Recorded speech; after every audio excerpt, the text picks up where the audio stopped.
आदित्य ने अपने असिस्टेंट अंकित को कॉल करके अपने केबिन में बुलाया। कुछ देर बाद अंकित उसके केबिन में आ गया। अंकित को देखकर आदित्य ने कहा, यह काव्या है, मेरी गर्लफ्रेंड। इसे कपूर इंटरटेनमेंट इंडस्ट्रीज लेकर जाओ और उस जगह के बारे में ऐसा सब कुछ बताओ। पर ध्यान रखना, किसी को भी इस बारे में पता नहीं चलना चाहिए कि ये मेरी गर्लफ्रेंड है। आदित्य की बात सुनकर अंकित ने काव्या की तरफ देखा। उसे यकीन नहीं हो रहा था कि उसका खड़ूसवास, जिसे लोग गे भी कहते हैं और ये भी कहते हैं कि उसे एंटी वुमेन डिसऑर्डर है, उसकी कोई गर्लफ्रेंड भी है। कुछ देर बाद अंकित अपने होश में आया और अपना सर हिलाते हुए काव्या की तरफ देखकर रिस्पेक्ट के साथ अपना सर झुकाते हुए कहा, मैडम प्लीज मेरे साथ चलिए। काव्या ने आदित्य की तरफ देखा और चुपचाप अंकित के पीछे चली गई।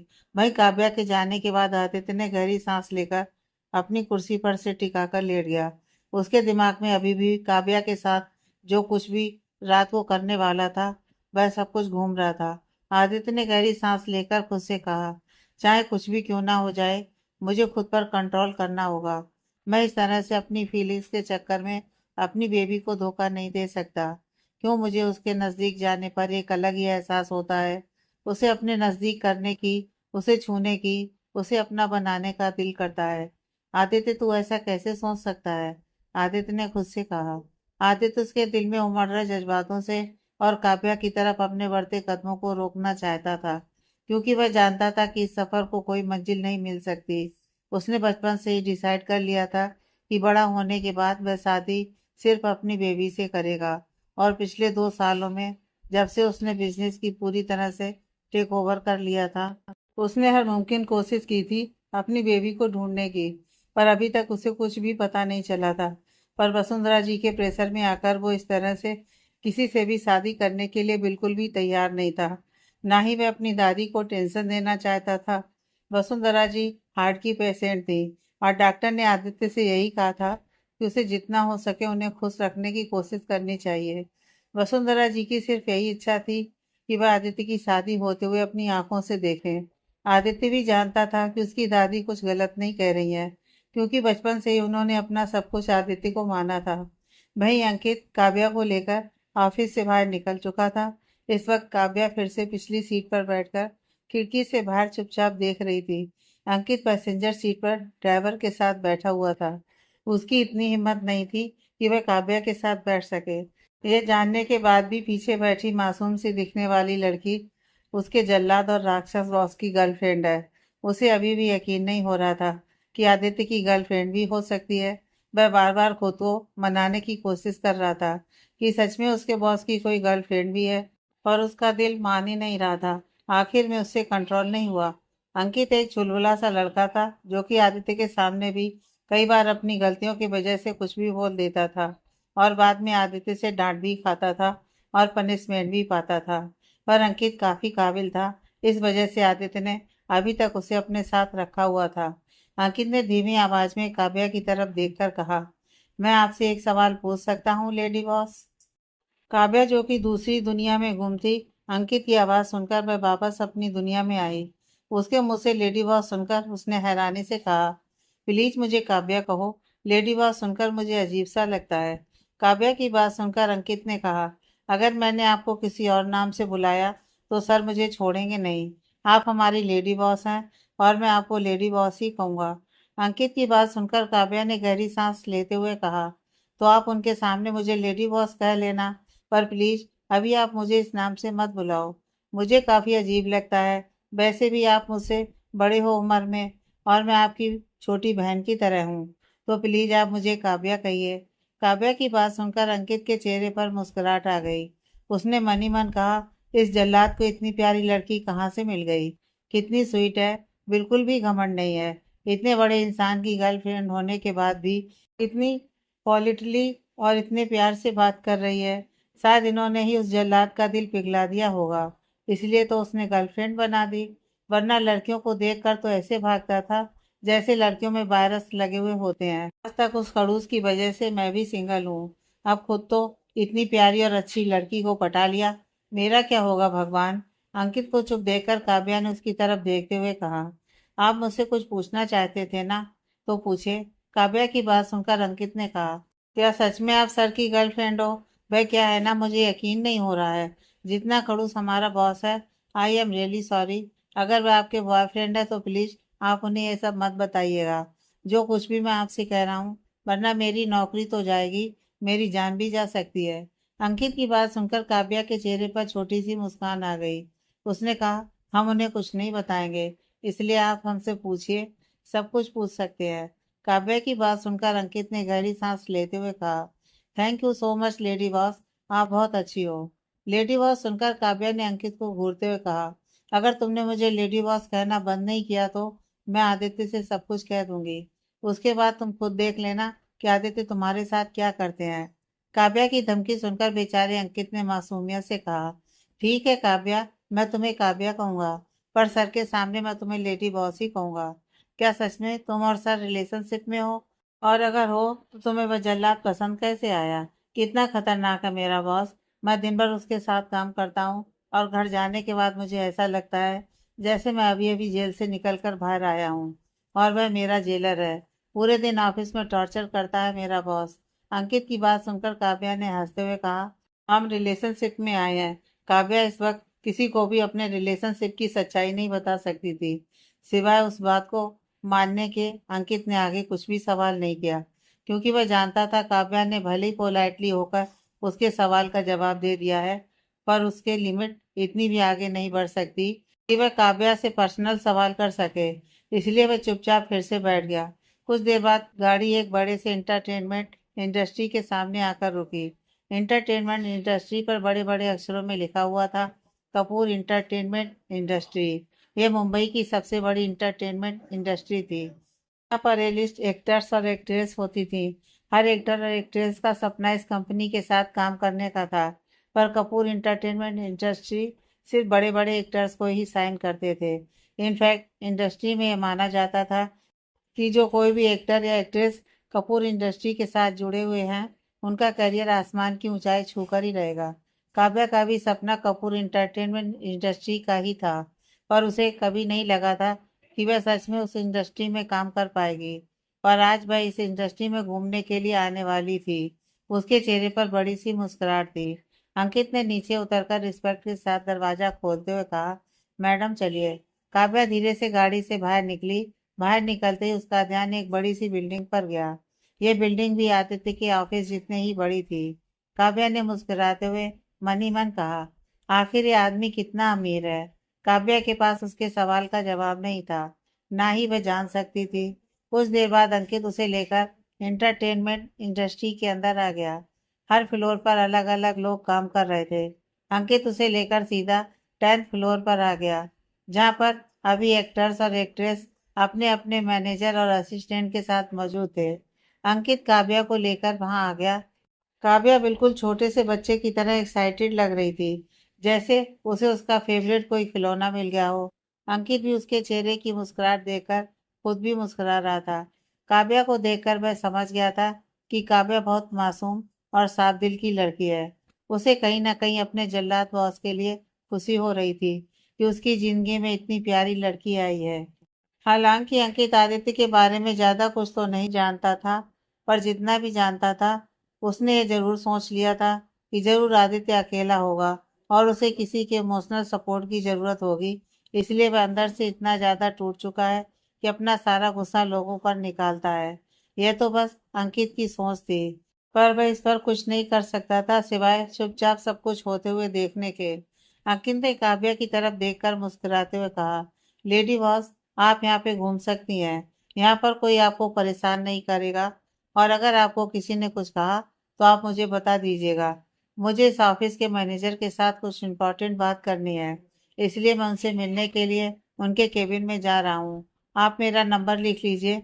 कोई भी प्रॉब्लम होने पर आप मुझे कॉल कर दीजिए। सर ने कहा है कि आपकी रियल आइडेंटिटी किसी को पता नहीं चलनी चाहिए, इसलिए हम आपको एक न्यू एक्ट्रेस के रूप में ही लॉन्च करेंगे और यही बताएंगे कि आप हमारी कंपनी के साथ साइन करने वाली हो। काफी एक्टर और एक्ट्रेस आपसे जल जाएंगे, पर आपको उन पर ध्यान नहीं देना है। आपको बस अपने काम पर ध्यान देना है कि आपको कपूर इंटरटेनमेंट इंडस्ट्री का नाम डुबोना नहीं है, क्योंकि आज तक यहाँ पर कोई भी छोटा एक्टर आया नहीं है और हर बार सर ने बड़े एक्टर्स को चांस दिया है, और ऐसा शायद पहली बार होगा कि किसी न्यू कमर को हम सीधा कपूर इंटरटेनमेंट इंडस्ट्री में ले रहे हैं।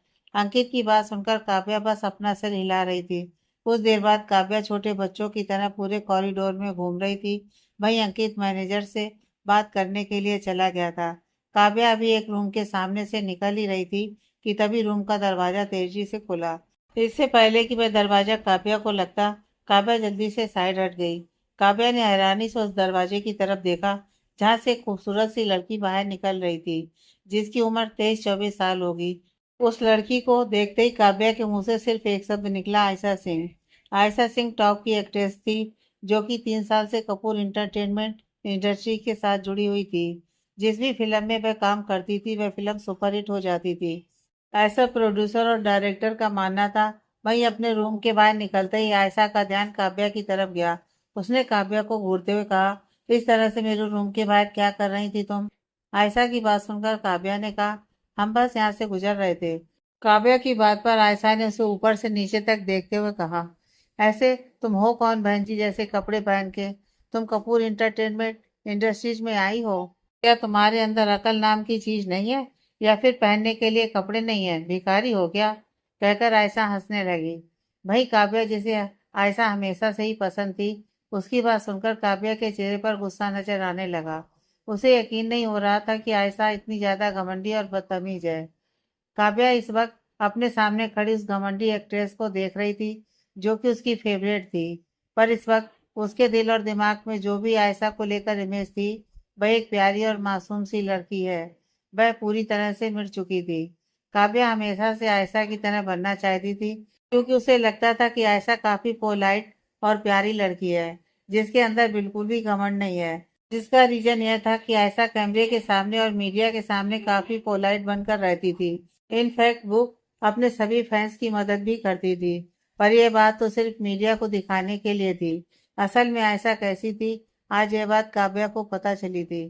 काव्या को चुप देखकर आयशा ने उसके ऊपर हंसते हुए कहा, लगता है यहाँ की कोई सर्वेंट हो। वैसे तुम्हारे कपड़े सर्वेंट से भी ज्यादा गंदे हैं। कोई बात नहीं, मेरे पास काफी कपड़े पड़े हुए हैं जो मैंने सालों से नहीं पहने। मैं तुम्हें दे सकती हूँ। तुम्हें चाहिए क्या? आयशा की बात सुनकर काव्या, जो अब तक चुप थी, उसने आयशा को घूरते हुए कहा, आपके दरिया दिल के लिए थैंक यू सो मच, पर मुझे आप जैसी घटिया लड़की के कपड़े पहनने में कोई इंटरेस्ट नहीं है, जो खुद को ना जाने क्या समझती है। मैं तो आपकी फैंस थी, पर अब आपकी बात सुनकर आपकी फैंस होना तो दूर की बात है, आप जैसी लड़की के साथ में बात भी नहीं करना चाहती। काव्या की बात सुनकर आयशा, जो कि मुस्कुरा रही थी, उसने काव्या को घूरते हुए कहा, क्या कहा तुमने?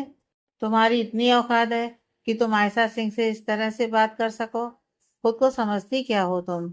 सिर्फ एक सर्वेंट हो, और मैं A list top actress Ayesha Sinha. Ayesha की बात सुनकर काव्या ने उसे घूरते हुए कहा, सिर्फ टॉप एक्ट्रेस होने से सब कुछ नहीं हो जाता। इंसान का बिहेवियर भी इंसानी जैसा होना चाहिए। पर आप तो शायद खुद को भगवान समझती हो, और दूसरों को सड़क पर गिरी हुई धूल। किसी से बात करने की तमीज नहीं है आपके अंदर। काव्या की बात सुनकर आयशा ने गुस्से से चिल्लाते हुए कहा, अपना ये भाषण बंद करो। तुम होती कौन हो मुझे ऐसा भाषण देने वाली? दो कौड़ी की लड़की, कपड़े पहनने की तो तमीज नहीं है। बहन जी बनकर इतने बड़े एंटरटेनमेंट इंडस्ट्री के अंदर आ गई।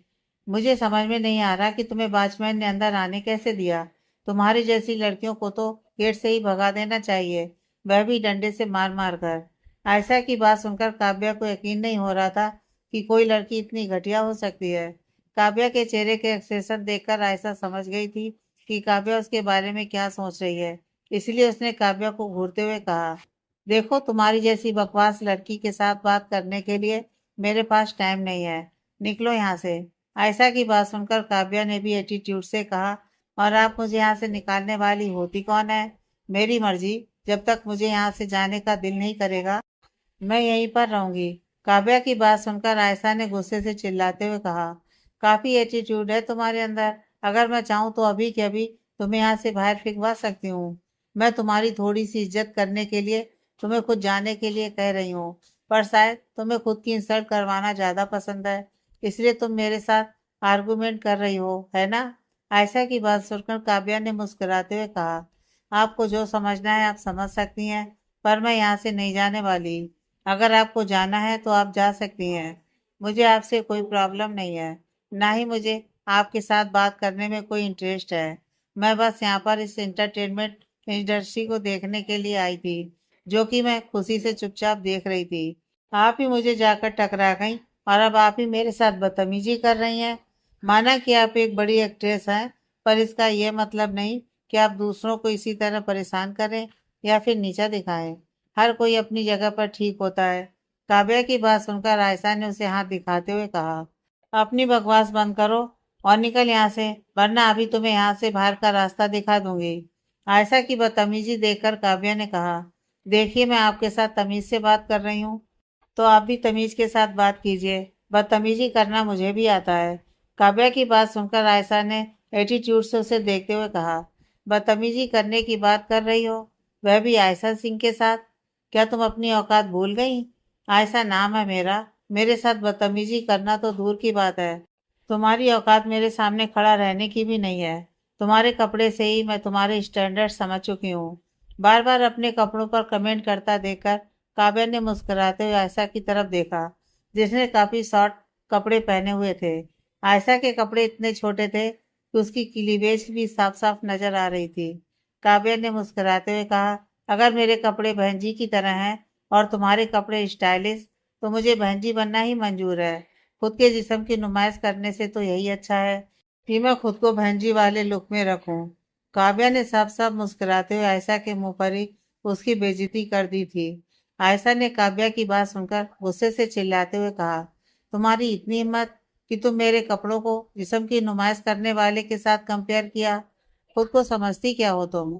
अभी के अभी तुम्हें तुम्हारी औकात दिखाती हूँ। इतना कहकर आयशा ने चिल्लाते हुए कहा, सिक्योरिटी, सिक्योरिटी।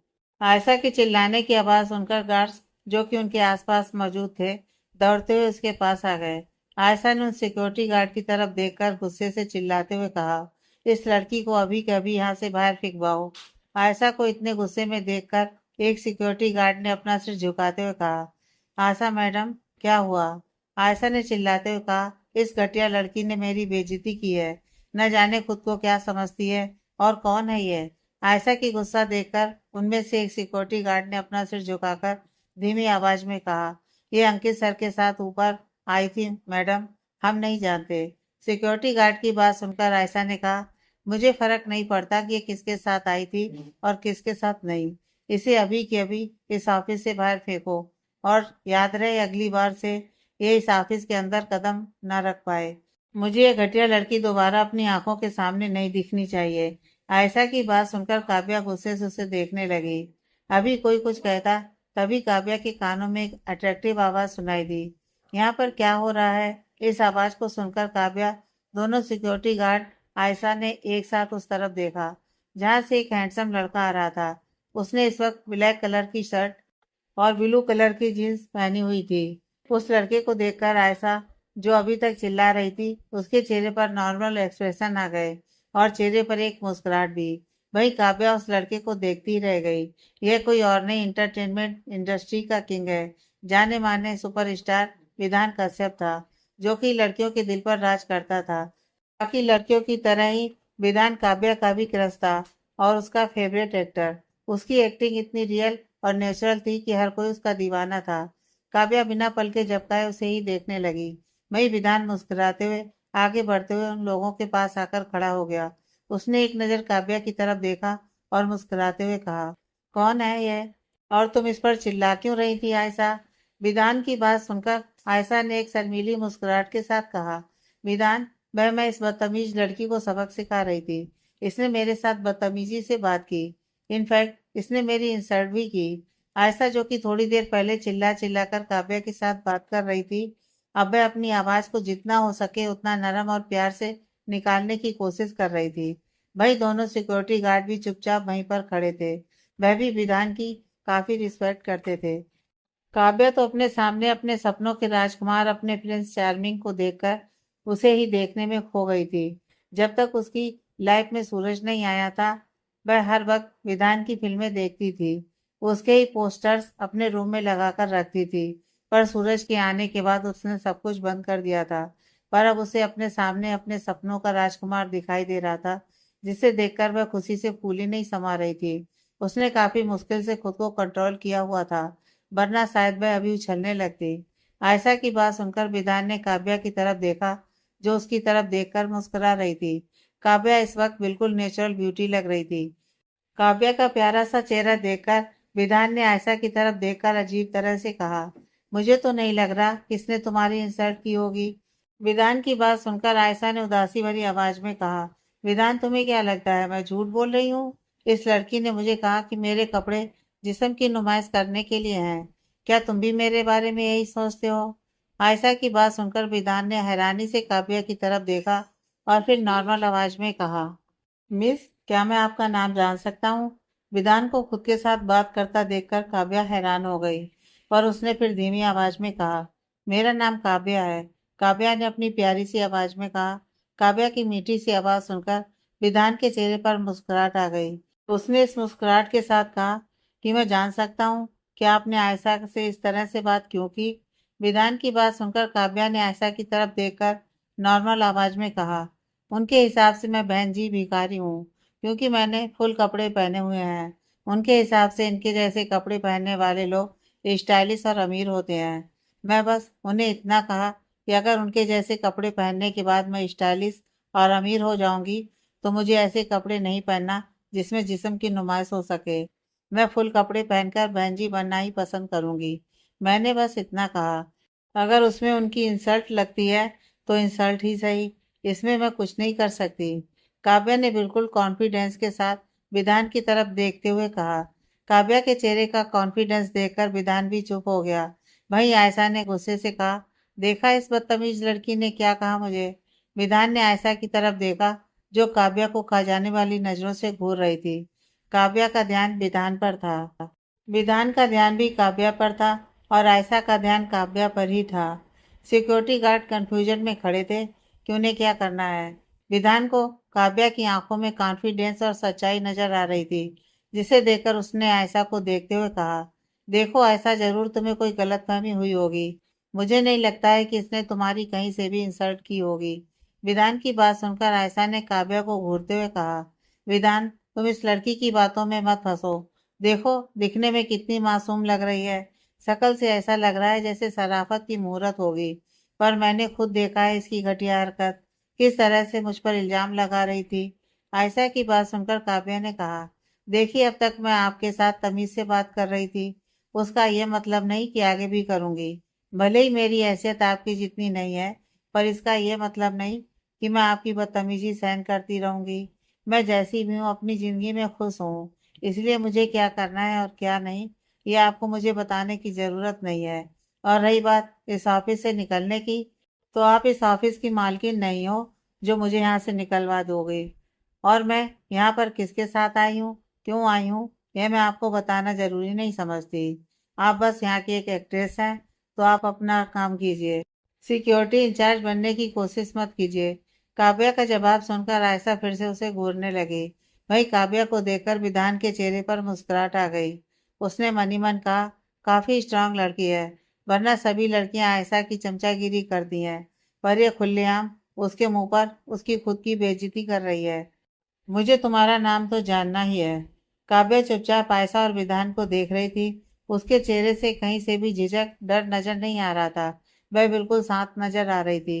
काफी देर तक उन दोनों को कुछ न बोलता देखकर विधान ने बीच में कूदते हुए कहा, ओके, तुम दोनों का आंखों ही आंखों में एक दूसरे को घूर कर देखना हो गया हो, तो प्लीज यार आगे बढ़ो। कुछ नहीं मिलने वाला है लड़ाई झगड़ों से। मुझे ये बिल्कुल नहीं पसंद, और वैसे भी आयशा, तुम इतनी बड़ी होकर इस तरह से एक छोटी सी बच्ची के साथ ऐसे कैसे कर सकती हो? विधान की बात सुनकर आयशा ने हैरानी से कहा, मैं बड़ी और कौन है छोटी बच्ची? आयशा की बात सुनकर विधान ने कहा, यह छोटी बच्ची, इसकी उम्र 17, 18 या 19 साल से ज्यादा की नहीं होगी, इसकी मुझे गारंटी है। विधान ने काव्या की तरफ देखते हुए कहा, जो बिल्कुल किसी कॉलेज गोइंग गर्ल की तरह लग रही थी। उसके चेहरे की वह मुस्कुराहट उसे और भी ज्यादा प्यारी दिखाई दे रही थी। ऐसा लगता था जैसे वह अभी अभी स्कूल या कॉलेज जाती होगी। और बड़ी कौन? आयशा ने फिर एक बार हैरानी से विधान की तरफ देखते हुए कहा। विधान ने बिना झिझक के कहा, तुम अभी 28 साल की हो जाओगी। आयशा, तो तुम तो बड़ी ही हो ना। इसे छोटी बहन समझकर माफ कर दो। वैसे भी ये बहुत स्वीट है, विधान की बात सुनकर आयशा का चेहरा गुस्से से लाल हो गया। विधान ने सीधा सीधा उसे बूढ़ा जो कहा था।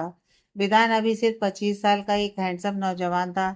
आयशा को कभी अपनी उम्र की वजह से प्रॉब्लम नहीं हुई थी, पर आज पहली बार उसे ऐसा लग रहा था जैसे काश उसकी भी उम्र कम होती।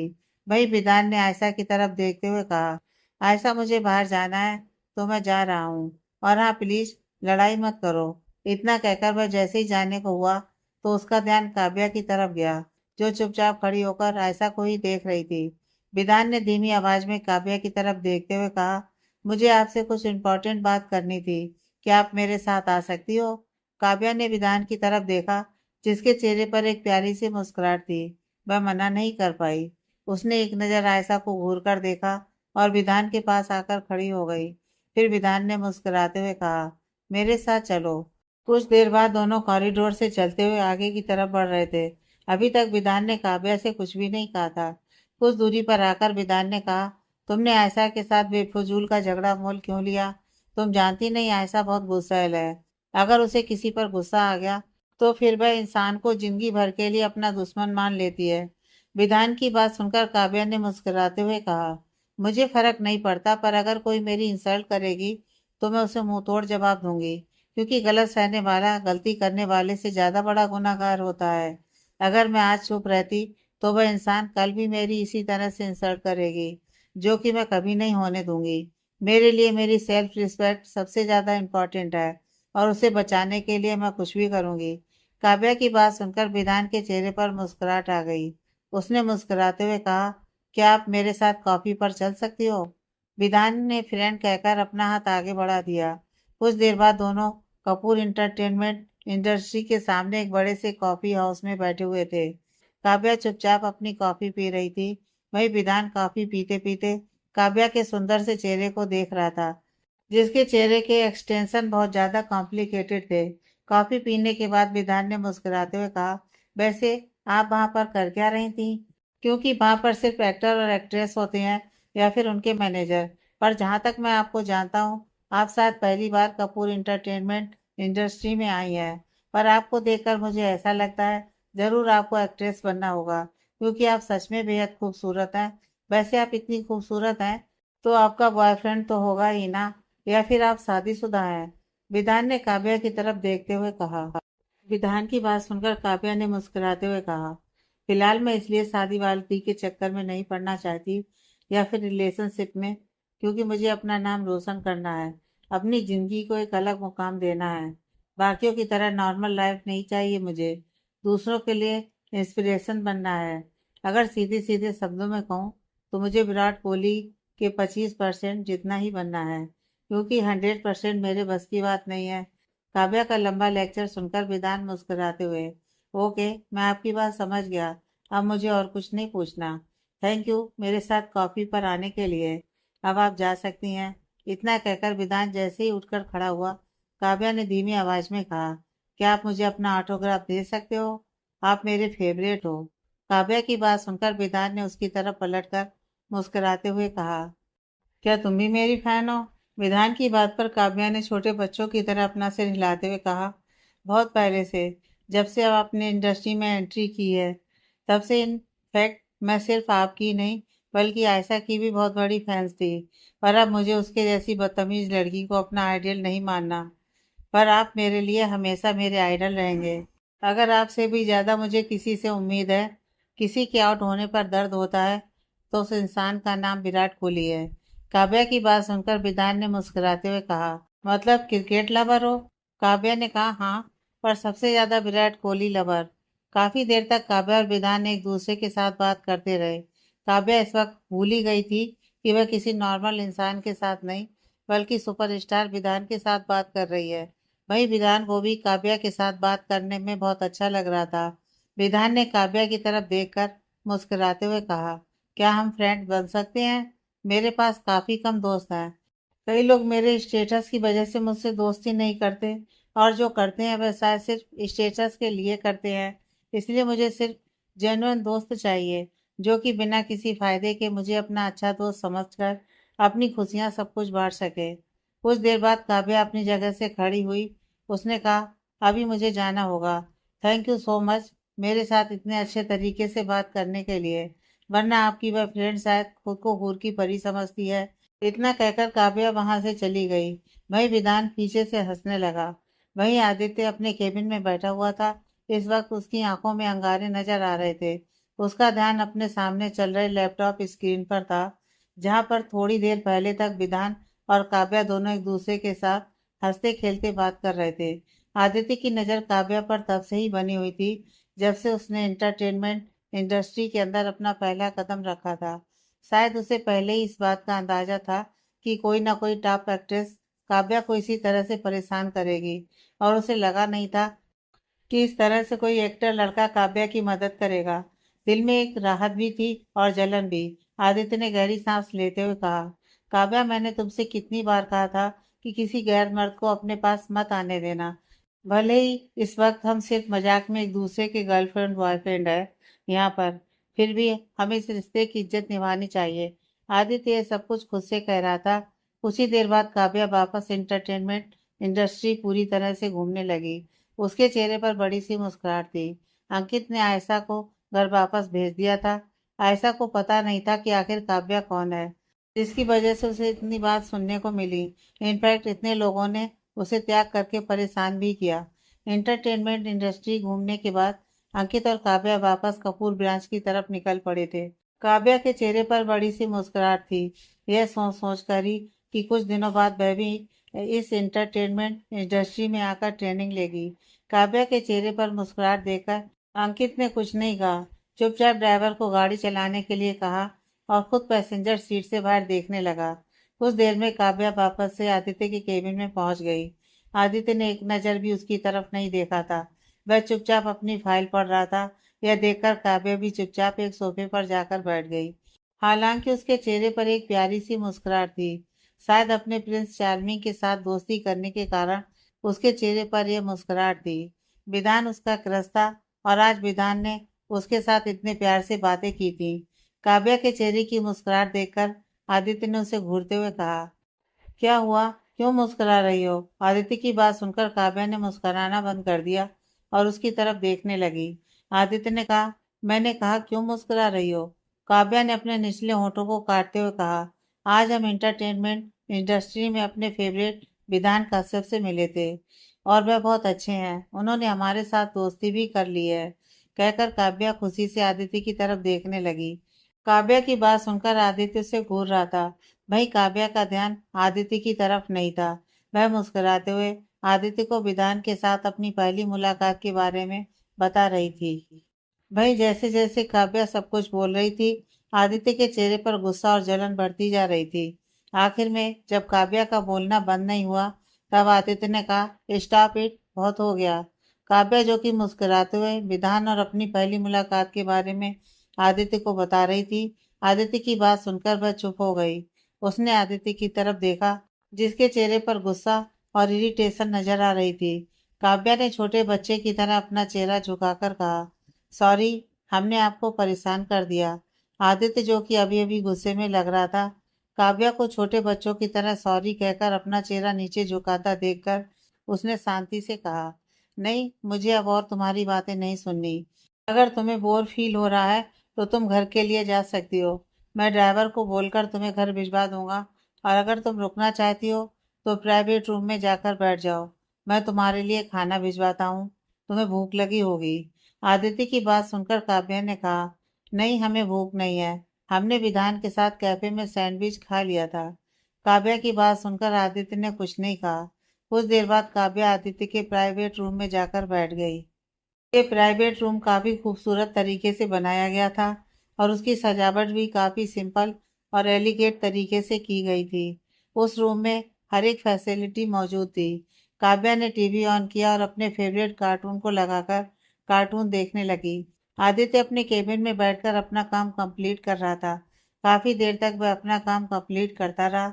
जब उसका ध्यान अपने हाथ में लगी हुई घड़ी पर गया, तब रात के 7 बज चुके थे। यह देखकर आदित्य ने प्राइवेट रूम की दरवाजे की तरफ देखा, जिसके अंदर से काव्या अभी तक बाहर नहीं आई थी।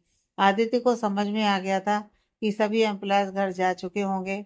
आदित्य ने फाइल बंद की और अपनी जगह से खड़ा होकर प्राइवेट रूम की तरफ अपने कदम बढ़ाने लगा।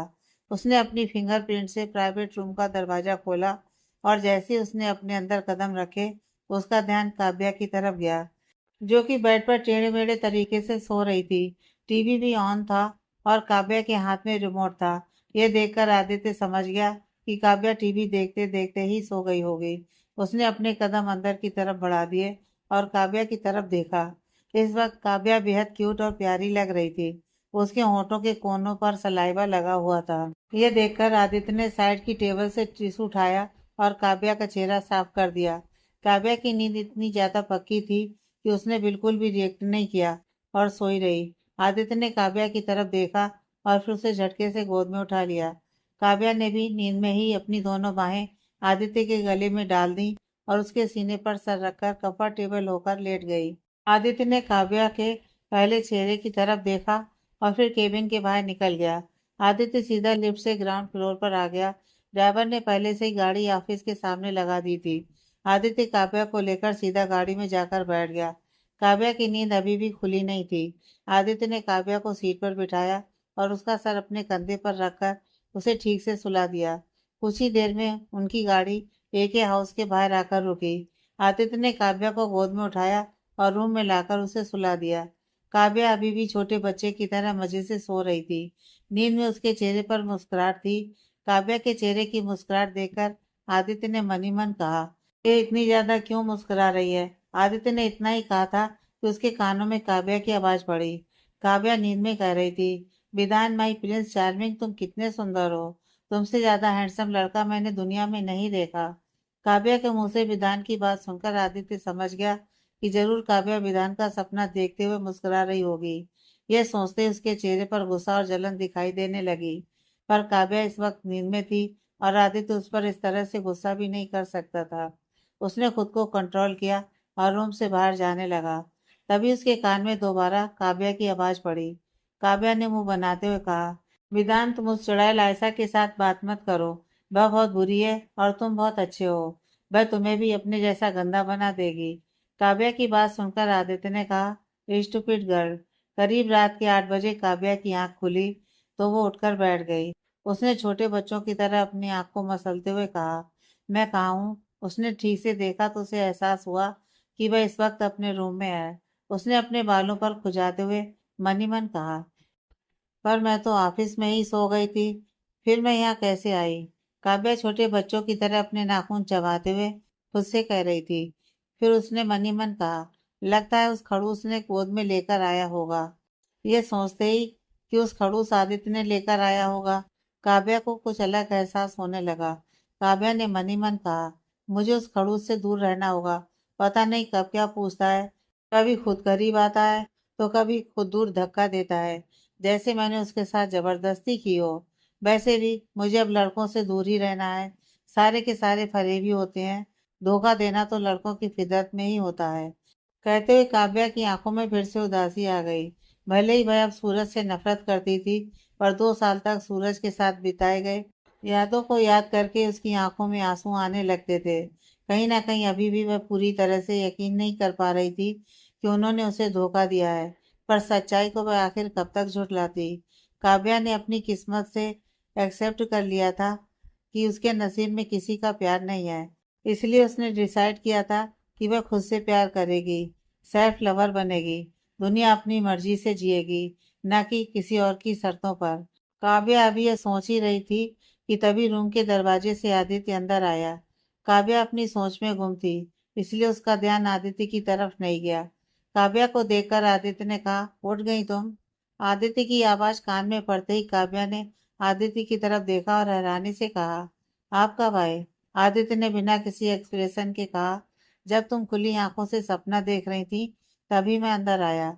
आदित्य की बात सुनकर काव्या चुप हो गई और उसके बोलने का इंतजार करने लगी। आदित्य के हाथ में इस वक्त कुछ पेपर थे, जिन्हें देखकर काव्या ने कुछ कहना चाहा, पर उसके मुंह से कुछ निकल नहीं रहा था। वहीं आदित्य ने बिना किसी एक्सप्रेशन के काव्या की तरफ देखते हुए कहा, ये तुम्हारे लिए। इतना कहकर उसने काव्या की तरफ उन पेपर को बढ़ा दिया। काव्या ने उन पेपर्स को लिया और ध्यान से पढ़ने लगी। जैसे जैसे वह पेपर पढ़ रही थी, उसके चेहरे के एक्सप्रेशन बदल रहे थे। कुछ ही देर बाद उसने खुशी से कहा, ये सच में हमारे लिए हैं। काव्या के चेहरे की खुशी देखकर आदित्य ने बिना किसी एक्सप्रेशन के कहा, अगर मैंने ये तुम्हें दिए हैं तो ये तुम्हारे लिए ही होंगे। काव्या ने खुशी से कहा, thank you so much. Aditya ने कहा, तुम्हारे पास 2 दिन का टाइम है। 2 दिन बाद ऑडिशन है और तुम्हें ऑडिशन के लिए जाना है। मैं बिना किसी ऑडिशन के तुम्हारा सिलेक्शन कपूर इंटरटेनमेंट इंडस्ट्री में नहीं होने दूंगा, क्योंकि मैं अपनी इंटरटेनमेंट इंडस्ट्री का नाम नहीं डुबाना चाहता। अगर तुम्हारे अंदर टैलेंट हुआ तो तुम्हें सिलेक्ट किया जाएगा। आदित्य की बात सुनकर काव्या ने कॉन्फिडेंस के साथ कहा, आई प्रॉमिस, मैं अपनी तरफ से 100% दूंगी और मुझे भी किसी सिफारिश के बलबूते पर अपनी पहचान नहीं बनानी। मुझे खुद की मेहनत से खुद का नाम बनाना है। दुनिया मुझे खुद के टैलेंट से पहचाने, मैं यही चाहती हूँ।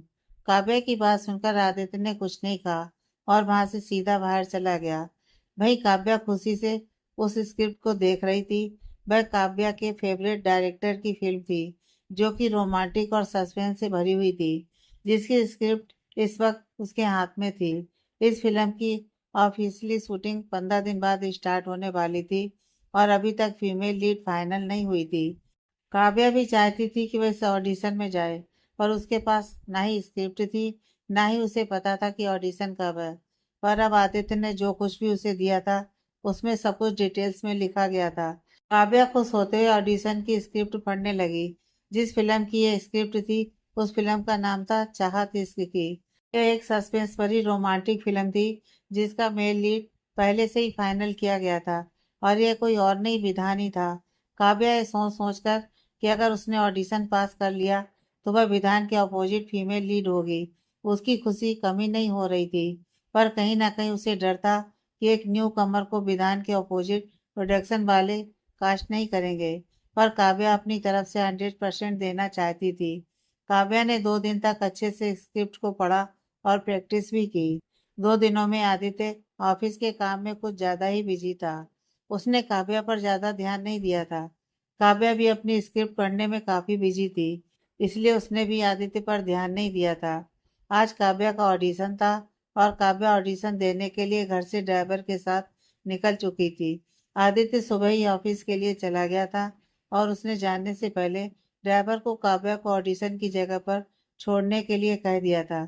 इस वक्त गाड़ी में काव्या की हालत खराब हो रही थी।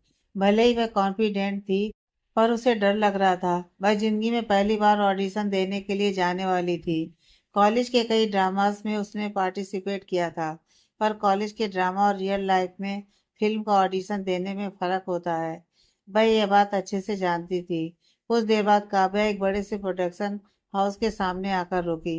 ये प्रोडक्शन हाउस उसके पूरे एंटरटेनमेंट इंडस्ट्री का ही था, जिसमें आज ऑडिशन रखा गया था। काव्या गाड़ी से उतरकर प्रोडक्शन हाउस के अंदर आ गई। वहां पर ऑडिशन के लिए आई लड़कियों को देखकर काव्या के चेहरे की घबराहट और ज्यादा बढ़ गई। वहां पर कम से कम 400 से 500 लड़कियां ऑडिशन के लिए मौजूद थीं और हर एक काफी खूबसूरत और मॉडर्न लग रही थी।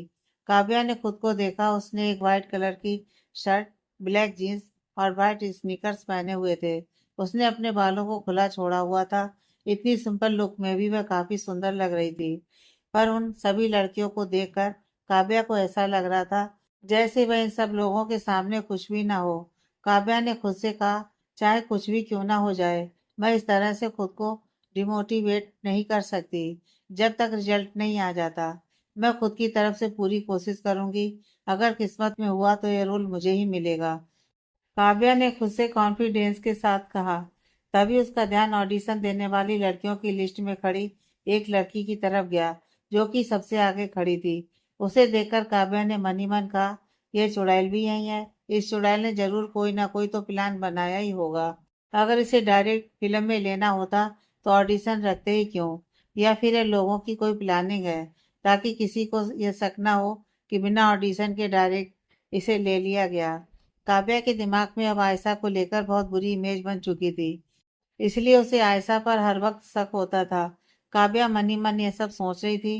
तभी आयशा, जो कि इस वक्त अपने हाथ में जूस का गिलास लेकर मजे से जूस पी रही थी, उसका ध्यान भीड़ से कुछ दूरी पर खड़ी काव्या पर गया। काव्या को देखते ही आयशा को कल जो कुछ भी उन दोनों के बीच में लड़ाई हुई, सब कुछ उसे याद आ गया। आयशा के चेहरे पर गुस्सा नजर आने लगा। उसके लिए काव्या एक 2 कौड़ी की लड़की थी जिसने उसकी इंसल्ट की थी, वह भी उसके कृष्ण विधान के सामने। और विधान ने भी उसका साथ देने की जगह पर काव्या का साथ दिया था। यह सोच सोचकर कल से ही आयशा का दिमाग खराब हो रहा था। इसलिए आयशा ने डिसाइड कर लिया था कि वह इस फिल्म में विधान के साथ काम करके ही रहेगी। पर प्रोड्यूसर चाहते थे कि वह किसी न्यू कमर लड़की को लॉन्च करे, इसलिए उन्होंने न्यू कमर लड़कियों का ऑडिशन आज रखा था। पर आयशा अपने सोर्सेज के थ्रू यहाँ पर ऑडिशन देने के लिए आ गई थी। और आयशा इतनी बड़ी सेलिब्रिटी थी कि प्रोडक्शन कॉस्ट वाले उसे ऑडिशन देने से रोक नहीं सकते थे। काव्या को देखते ही आयशा ने मन ही मन कहा, अच्छा तो ये बहन जी भी यहाँ पर ऑडिशन के लिए आई हैं। कल का बदला लेने का अच्छा टाइम मिला है मुझे।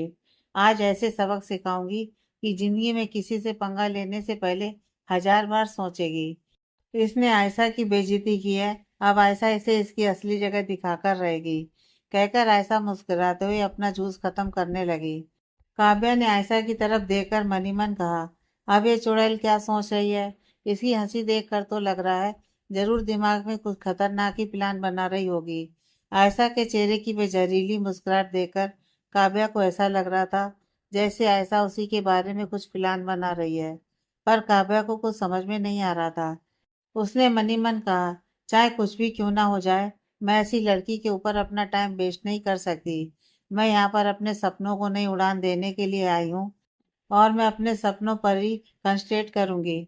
मुझे अपने ऑडिशन पर ठीक से ध्यान देना है। मैंने 2 दिन तक स्क्रिप्ट पर मेहनत की है और मैं उस मेहनत को इस तरह से वेस्ट नहीं होने दे सकती। काव्या ने खुद को समझाया और फिर ऑडिशन दे रही लड़कियों की लिस्ट में जाकर अपना नाम लिखवा दिया। उसका नंबर 251 था। इतना लेट नंबर सोच कर ही बेचारी काव्या की हालत खराब हो रही थी। पर वह जानती थी कि उसके पास इसके अलावा कोई और ऑप्शन नहीं है। काव्या एक कोने में खड़ी होकर इंतजार कर रही थी कि तभी उसके पास एक लड़की आई। उस लड़की ने सिंपल सा ब्लू टॉप और ब्लैक जीन्स पहना हुआ था। वह दिखने में काफी सुंदर थी। उसके चेहरे पर एक छोटी सी मुस्कुराहट थी। उसने काव्या की तरफ देखते हुए कहा, तुम यहाँ पर ऑडिशन के लिए आई हो? काव्या ने उस लड़की की तरफ देखकर मुस्कुराते हुए कहा, हाँ। उस लड़की ने कहा, मैं भी। देखो ना कितनी लंबी लाइन है। मुझे तो समझ में नहीं आ रहा कि क्या जूनियर आर्टिस्ट के रोल के लिए भी ये लोग मुझे सिलेक्ट करेंगे या नहीं। उस लड़की की बात सुनकर काव्या ने मुस्कुराते हुए कहा, पॉजिटिव सोचो, जो होना होगा वह तो होकर ही रहेगा। काव्या की बात सुनकर उस लड़की ने मुस्कुराते हुए कहा, अरे मैंने तुमसे तुम्हारा नाम पूछा ही नहीं। इतना कहकर उसने मुस्कुराते हुए अपना हाथ आगे बढ़ाते हुए कहा, मेरा नाम रश्मि है। और तुम्हारा? काव्या ने उसकी तरफ देखकर मुस्कुराते हुए कहा, काव्या। रश्मि ने कहा, नाइस नेम। वैसे क्या ये तुम्हारा पहला ऑडिशन है? काव्या ने कहा, हाँ, मेरा पहला ऑडिशन है। रश्मि ने कहा, मेरा तो ये शायद 10वां ऑडिशन है और पिछले 9 ऑडिशन का रिजल्ट एक ही रहा है, 0/सन्नाटा। अब तो उम्मीद भी नहीं बची है, पर फिर भी दिल है कि मानने को तैयार ही नहीं है। एक्टिंग का कीड़ा एक बार अंदर घुस जाए ना, आसानी से निकलता नहीं है। इसलिए अब मैंने सोचा है कि जब तक मुझे एक छोटा सा रोल नहीं मिल जाता, मैं मेहनत करती रहूंगी। कभी ना कभी तो मेरी मेहनत और भगवान मुझ पर तरस खाकर मुझे छोटा सा ही सही रोल तो दिलवा ही देंगे।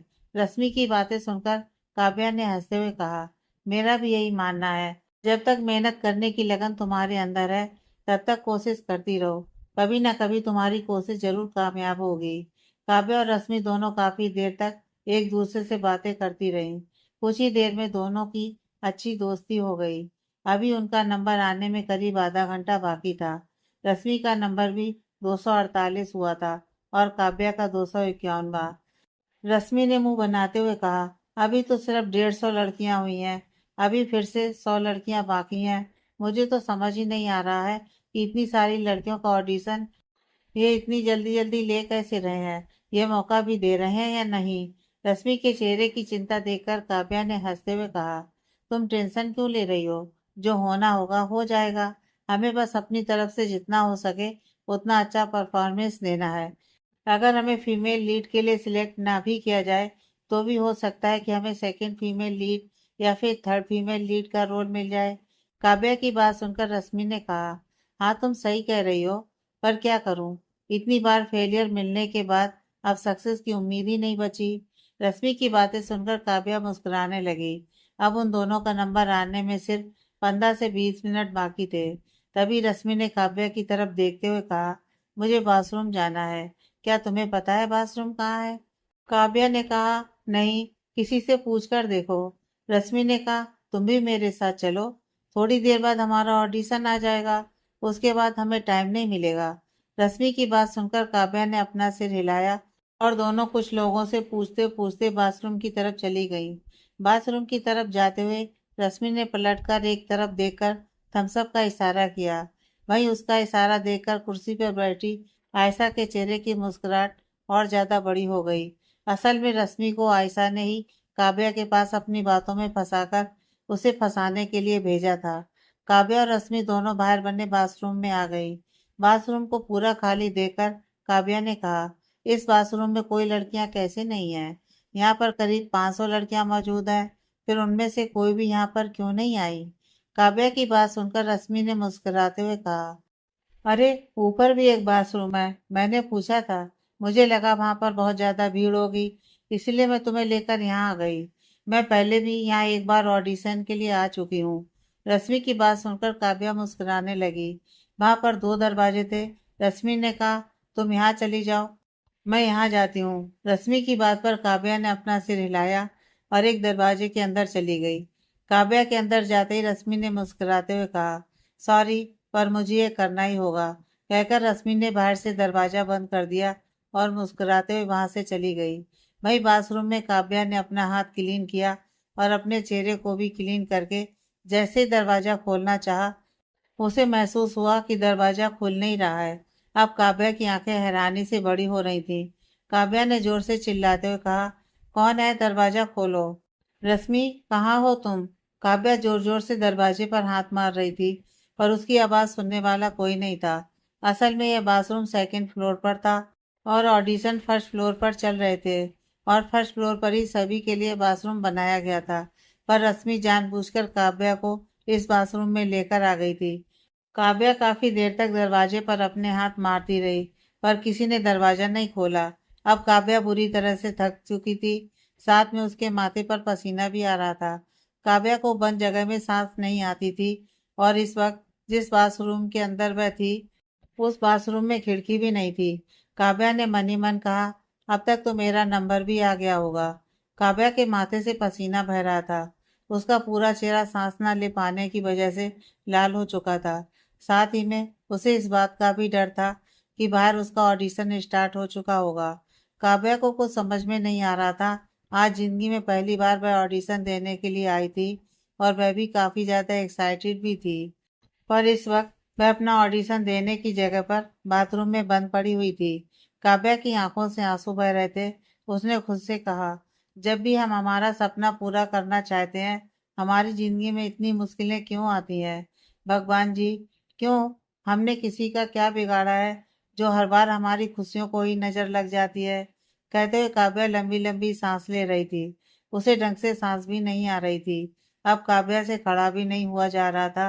वह घुटनों के बल बैठ गई थी। उसने अपने एक हाथ के सहारे से खुद को टिका कर रखा था, वरना शायद वह नीचे गिर जाती। काव्या ने लंबी लंबी सांस लेते हुए कहा, मुझे कैसे भी यहाँ से निकलना होगा। मैं इस तरह से अपनी जिंदगी को बर्बाद नहीं होने दूंगी, ना ही अपनी जिंदगी खत्म होने दूंगी। काव्या ने उठकर खड़ा होने की कोशिश की, पर वह जमीन पर गिर गई। उसके हाथ में भी चोट लग गई। उसने अपने हाथ को देखा तो वहां पर हल्की खरोंच लग गई थी। काव्या को अब सांस लेने में ज्यादा ही दिक्कत हो रही थी, यहाँ तक कि उसकी आंखें भी बंद हो रही थी। उसने दरवाजे पर फिर से मारते हुए कहा, प्लीज ओपन द डोर, मुझे ऑडिशन देना है, प्लीज प्लीज, इस तरह से मेरा सपना मत तोड़ो। रश्मि, कहाँ हो तुम? काव्या बार बार अपनी धीमी आवाज में दरवाजे को खटखटाते हुए किसी को मदद के लिए बुलाने की कोशिश कर रही थी, पर यहाँ पर उसकी मदद के लिए कोई भी नहीं था। वहीं दूसरी तरफ ऑडिशन रूम के बाहर रश्मि मुस्कुराते हुए आयशा को देख रही थी। आयशा ने कहा, तुमने अपना काम काफी अच्छे से किया है, तुम्हारा सेकंड फीमेल लीड का रोल पक्का। आयशा की बात सुनकर रश्मि ने बड़ी सी मुस्कुराहट के साथ कहा, thank you so much Ayesha madam, आप बहुत अच्छी हो। आयशा ने मुस्कुराते हुए कहा, थैंक यू बोलने की जरूरत नहीं है, तुमने जो किया उसके लिए इतना इनाम देना तो बनता ही है। कहकर ऐसा मुस्कुराते हुए ऑडिशन देने के लिए चली गई।